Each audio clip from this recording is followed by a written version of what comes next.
in the given figure, triangle ABD congruent to triangle ACD. By which test? See here, in exam they might give you in theory in writing also that AD is a bisector of BC. See here, or they might give you just the figure. Even this proves that AD is the bisector. Remember, bisector does not mean this angle is 90 degrees. Remember this. It is just a bisector. It divides the line into two halves. But it does not mean that AD is perpendicular to BC. Remember, huh? Next. So, these sides are equal. So, the test becomes what? SSS test. Check the video again for those tests. See, these were the tests. This is SSS, side, side, side.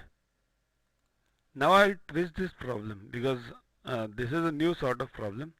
In this problem, AD is given as a bisector of angle BAC. See here, earlier it was AD was a bisector of BC. Now AD is given as a bisector of angle BAC. Now by which test these two triangles would be congruent? See here, in that case AB equals to AC, it's already given.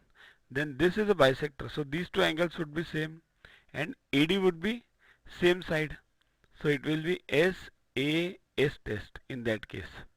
Okay, means as you change the conditions, the test of congruence changes. You have to check what is the condition given.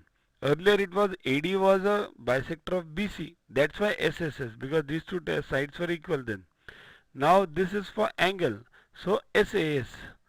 Okay, same problem I have given it in two ways.